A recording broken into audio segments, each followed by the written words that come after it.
Let's have a short conversation on carbohydrates. So we all know carbohydrates are one of the three macronutrients that we eat, the other two macronutrients being proteins and fats. Now, when we look at carbohydrates, one of the things that we should understand is their classification. In other words, we hear of the terms sugars and starches, we hear the words simple and complex carbohydrates. Those are lay terms, all right? In science, we refer to carbohydrates in the classifications of what we call saccharides, saccharide meaning sugar unit. And so we have a simple sugar, right, which we call a monosaccharide, implying a single sugar unit. And we have three of them, primarily that are important to the human body. While many exist in nature, the three that we deem to be nutritionally important are glucose, galactose, and fructose.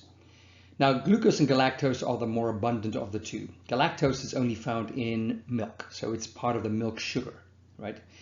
So most of our conversation on carbohydrates really focuses on glucose and fructose. Right? For example, a sucrose molecule, which is one of the three disaccharides, right? Di implying two, is simply the combination of a glucose and a fructose molecule.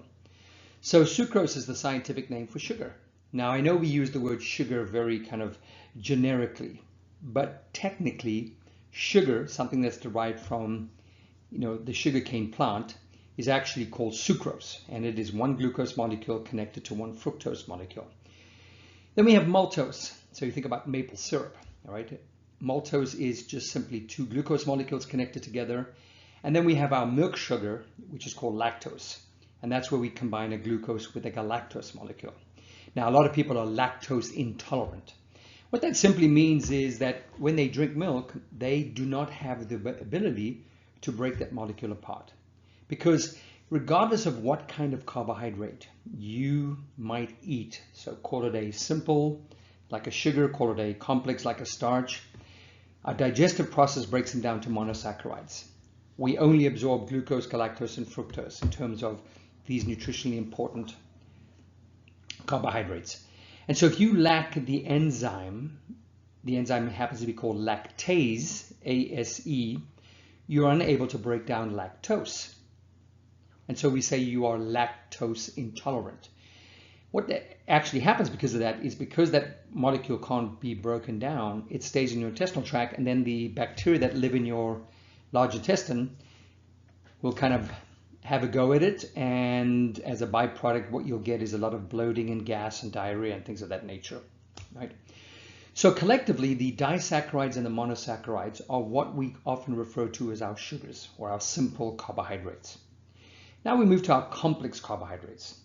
And this is where we really think of things such as starches and vegetables and fiber and, your breads and rice and pasta and things of that nature, right?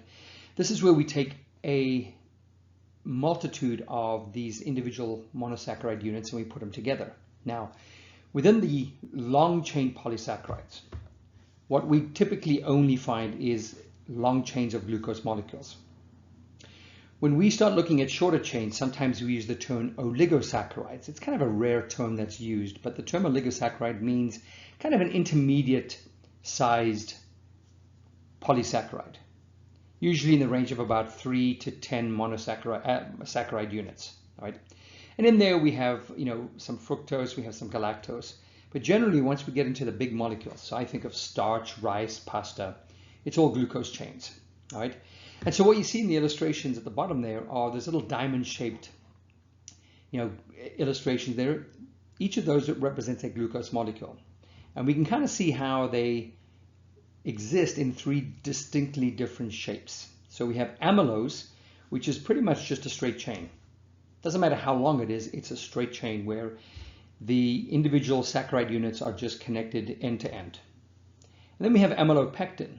And amylopectin looks like a root system of a plant. It's highly branched. And then we kind of have fiber, which looks like it's kind of a block structure. So some fibers are purely block structures like this. Other ones don't necessarily have to have that. They can have kind of a variety of different structures. But a block structure like you see there is very typical of what we see in a fiber. Now, why am I telling you this? Well, because when we think about digestion, we break down from open ends, right? So with amylose, at any point of time, you've only got 2 open ends. By comparison with amylopectin, you've got multiple open ends. So it tells you that if a complex carbohydrate has a amylopectin type structure, it's going to break down a lot faster than it would if it had an amylose structure. Now that's both good and bad. It's good if you need immediate access to energy because we're breaking this large molecule down more rapidly, and that's allowing a greater influx of monosaccharides into our blood. However, that also elevates your blood glucose levels, so it can create a spike in blood glucose. So there's a pro and con there. And when we look at fiber, fiber is very unique in that if we have a block structure, like you see right there, then there are no open ends, which means it's very difficult, perhaps even impossible, for a digestive enzyme to break that down. But in some cases, when fiber doesn't have that block structure, the reason why we don't break down fiber is because we lack the necessary enzymes to do it. So fiber is a carbohydrate. It has calories, but a lot of times we don't have access to those calories because we can't break it down into the individual monosaccharide units, which we can then absorb into our body. Now, if we kind of just summarize this, just to give you a bit of a summarization, so kind of starting with the simple one, we have monosaccharides, which are our simple, smallest single sugar units, right? And there's only 3 that are of nutritional importance to us: glucose, fructose, and galactose.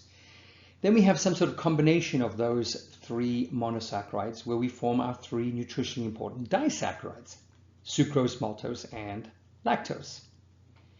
And then, of course, we move into the polysaccharides, and kind of, I said, in between there, there's that kind of that offset of those kind of intermediate length polysaccharides. We call them oligosaccharides, right? And then, of course, we get to our polysaccharides where we have amylose, amylopectin, and fiber. But now I'm adding one more, glycogen. So what is glycogen?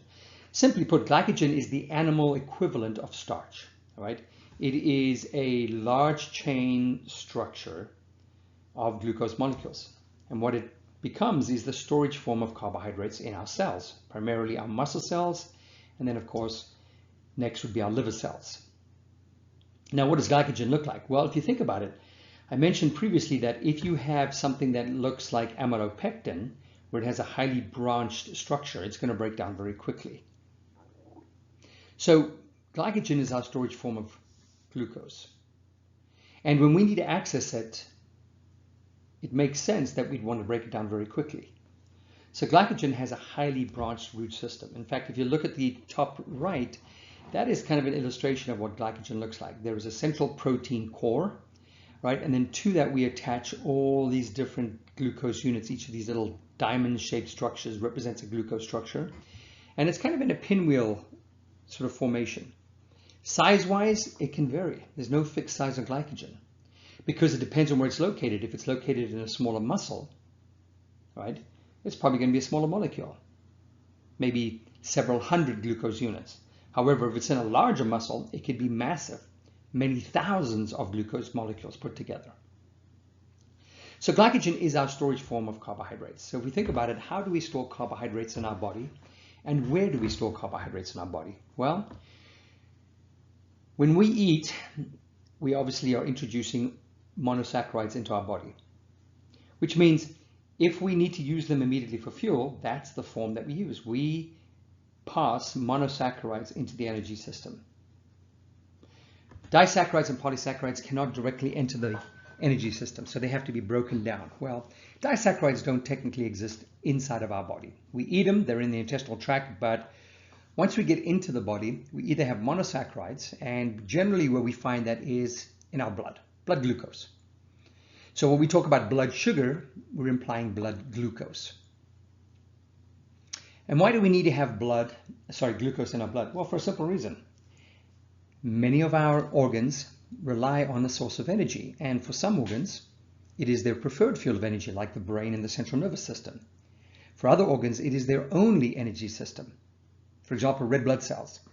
They can only metabolize glucose as a fuel to be able to survive. In other words, if we want to carry oxygen to the brain, our red blood cells have to be able to generate energy, and they only do so through glucose. Reason being is they lack a necessary organelle called a mitochondria. So mitochondria are our aerobic fuel factories. where we can metabolize fats and proteins for energy. If you don't have mitochondria, you can then not metabolize those fuels in the body. So red blood cells do not have mitochondria. So we always keep a certain amount of glucose, albeit a small amount, so that we have immediate access to that fuel by red blood cells, but also the blood is a distribution network, and we can transport that glucose all over the place.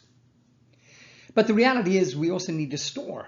We don't necessarily always use what we have. We want to store because there are times where we are working, I'm going to use exercise as our example, where our rate of energy utilization far exceeds what we could be supplying through the blood.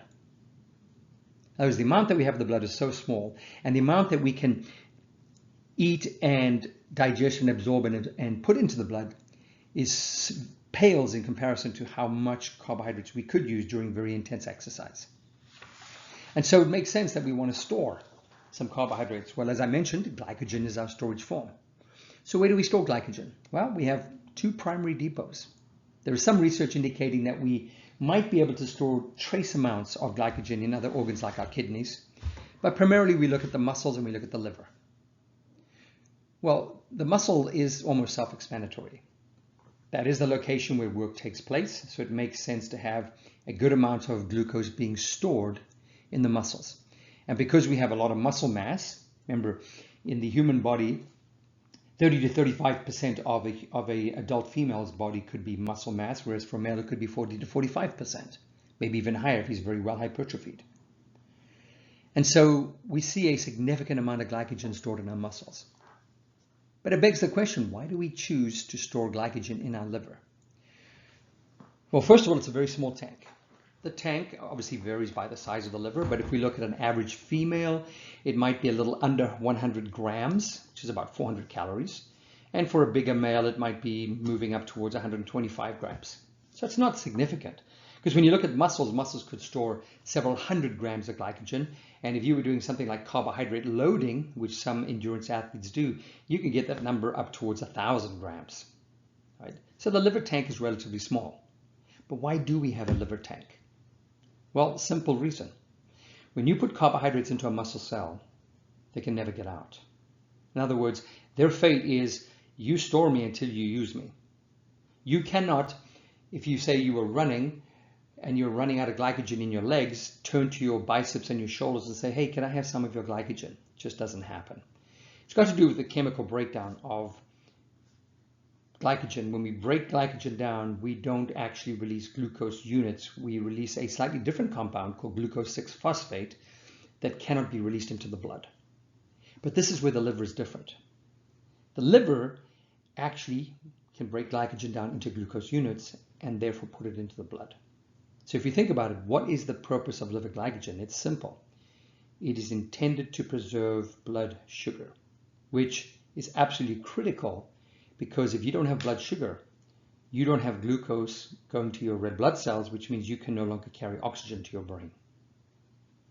And so this opens up an interesting discussion because a lot of people think about, when I don't eat carbs, I'm depleting my muscles of glycogen. Or you think of people who kind of do that, fast in the morning. They might do a 16-8 approach where they eat dinner in the evening and then, they don't fast. They fast until, the next day, so for 16 hours.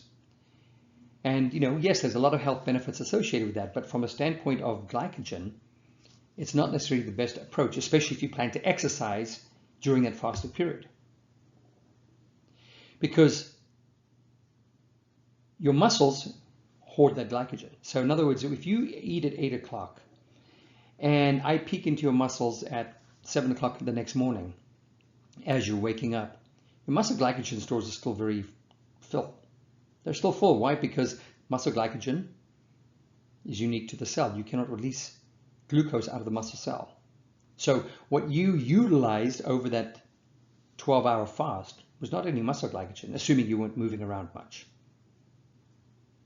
But you were physiologically continuing to live, which means your brain was functioning, your heart was functioning, your red blood cells was functioning, which means during that 12-hour fast, your liver glycogen stores started to deplete.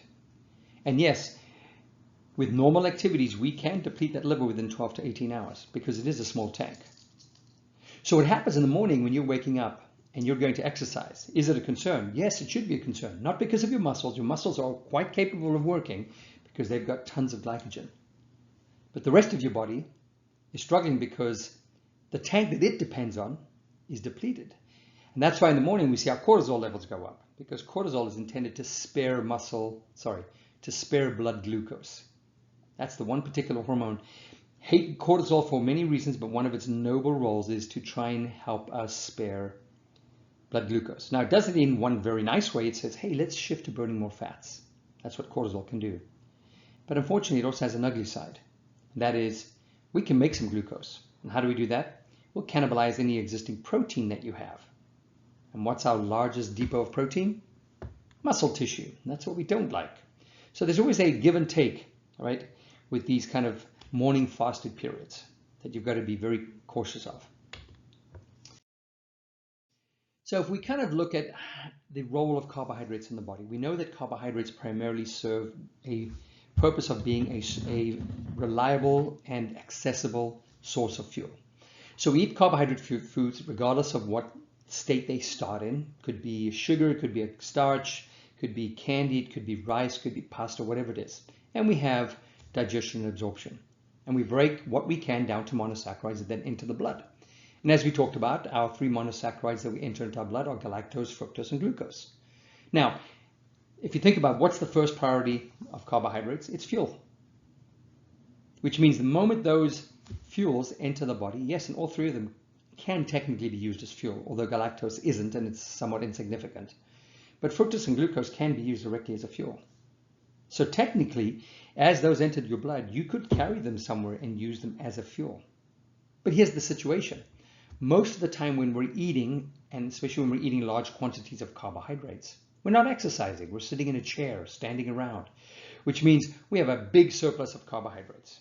In other words, we're eating more carbohydrates than what we need in the moment, which means you're getting more glucose and fructose and galactose entering the blood than you actually need for what I call priority number one, which is immediate use for fuel. Which means what are we going to do with the surplus? Well, that's where the body has this backup plan. It says priority number two is let's store it as glycogen. So glucose molecules can go pretty much to any muscle cell, and they can pass into the muscle cell, and we can do what? Start building glycogen molecules. But remember, glycogen is only glucose molecules, not fructose molecules. So what becomes of excess fructose? Well, that's where we take fructose to the liver, and the liver can convert the fructose to glucose, then put it back in the blood and take it to those muscles where it can then be taken up and converted to glycogen. So it's a slightly slower process. And the liver cell, either one can just be converted to glucose and converted to glycogen. But ordinarily we also do what? Well, sometimes we eat more carbohydrates than what we can actually store as glycogen. So what becomes of the remaining carbohydrates that we're not using as a fuel, i.e. priority one, that we're not converting to glycogen, i.e. priority two? Now we're left with one more fate, which is we're going to convert them to fats. I think we all know carbohydrates can be converted to fats. So if you have excess glucose, glucose won't pass to the muscle cell, it'll pass to the fat cell and be taken up in the fat cell, and in the fat cell it gets converted to fatty acids, which we can then store as fats. So what becomes of fructose then? Because remember, fructose, a lot of times we want to convert it to glucose. So that's where the liver comes in. So the liver will convert the fructose to glucose, put it back in the blood, it then goes to the fat cells and then gets taken up and converted to fatty acids. So that's kind of a summary of the fate of carbohydrates. So if we look at this, what we'd like to do is avoid priority number three, which means we need to, I'm not saying restrict, but we need to moderate how much carbohydrates we consume. In other words, we want to satisfy priority one and priority two. What we want to avoid is over-consuming carbohydrates where we go to priority three. How do I know that? Well, that's the $60,000 question, because unless you have a way to look inside your cells, you'd never know outside of one particular thing, is body weight. If there are, you're eating a certain amount of calories and you are noticing you're putting on weight, it probably means that you're storing more than you're actually using. Now, there are some more scientific ways we can look at this, but they kind of go beyond the scope of what we're talking about in this chapter.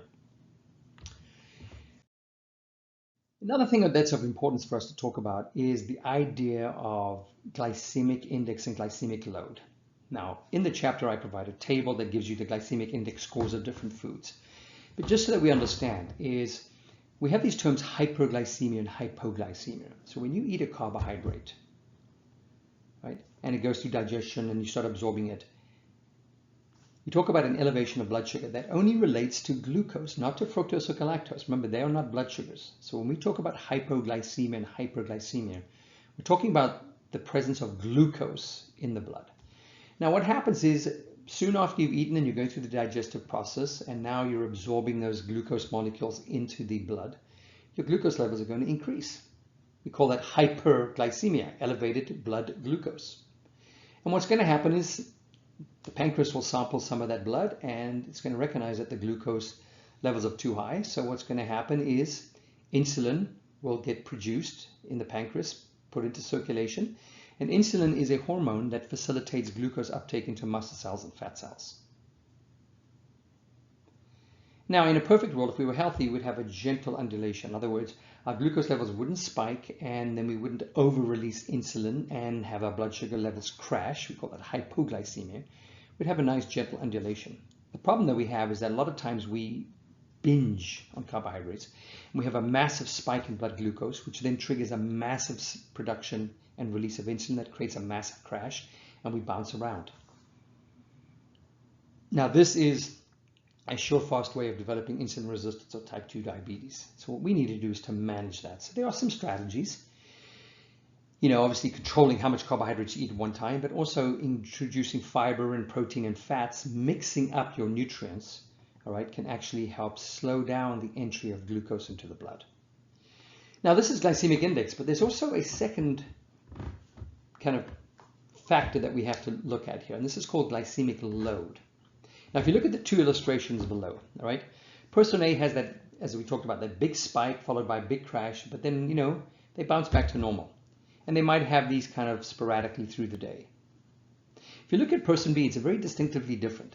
They don't pattern. They don't necessarily have a large spike, but what they have is a continual high level of elevated blood glucose. Why? Probably from continual eating of, carbohydrates, especially in the absence of fiber and protein and fats, that is doing what? Keeping their blood sugar levels pretty high over time.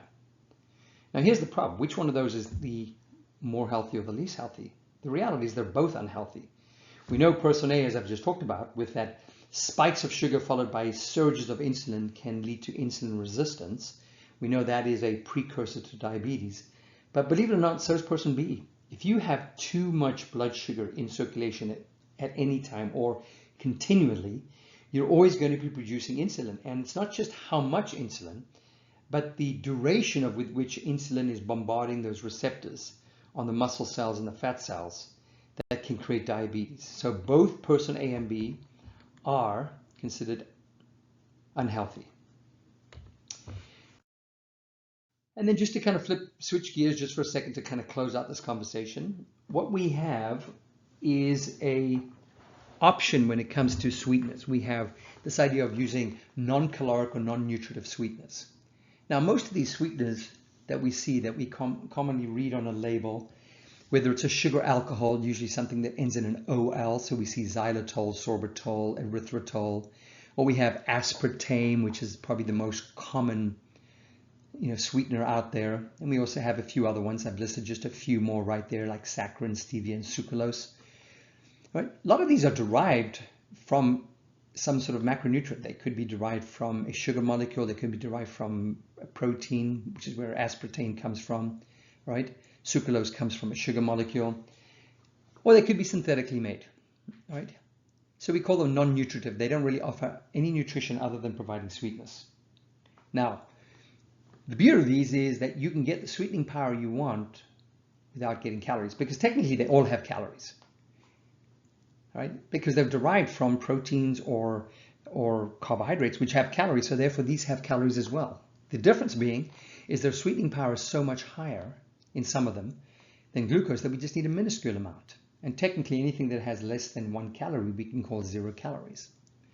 So we have a whole bunch of them out there. Now, contrary to what we see in social media and in the media that these are all bad for you, the reality is we have what's called an ADI, an adequate dietary intake. In other words, how much of this product can we take in before it becomes potentially harmful? And we're talking about not just taking it once, we're talking about taking it consistently. What dosage would become harmful for us? To give you some idea, if you look at aspartame, right? The amount of aspartame that you can take, so we talk about NutraSweet or Equal, is the equivalent of about 50 milligrams per kilogram of body weight. So for someone who's say 80 kilograms, they would be able to take 4,000 milligrams of aspartame before it even started to become potentially harmful. Not harmful, but potentially harmful. And you look at a 12-ounce can of soda, like cola, it only has about 125 milligrams of aspartame. In other words, you'd have to consume 32 cans of Coke on a daily basis, or cola on a daily basis, before it became dangerous. So when we look at all these kind of people telling us how these sugar sweeteners are toxic and dangerous, they're based on studies that have been done on rodents where they gave these rats and these mice a quarter to half their body weight in this product. Yes, and it caused brain tumors and everything. Well, I think we can look at that and kind of come to a logical deduction. If you consumed 1/4 or half your body weight of anything, it will probably become toxic to your body. So we've got to look at the science in the context of how it's done. They intentionally give rodents these mega dosages to see what would happen if people did take large amounts. But in the dosage that most of us are taking, these are generally considered to be safe and harmless. Now, there are some that are better and there's some that are worse, and I've kind of provided that list there. Your safest, best ones are the sugar alcohols, as well as stevia, right? Those tend to be the better choices. There are some new compounds coming onto the market like neotame, right? Monk fruit is becoming popular in the US now. The ones that we want to try and avoid where we can would be the aspartame, saccharin, and the sulfam K. They've just been associated with more, sort of potential harmful effects. Nothing is, toxic at normal intakes, but they are generally considered to be less safe, so we should avoid them when we can. So the important takeaway here is to read your labels, right? Sugar alcohols are great, but the problem is if you take too much of them, they also are laxatives and they can create bloating, gas, and diarrhea. So nothing is perfect. So there was just a little conversation on carbohydrates.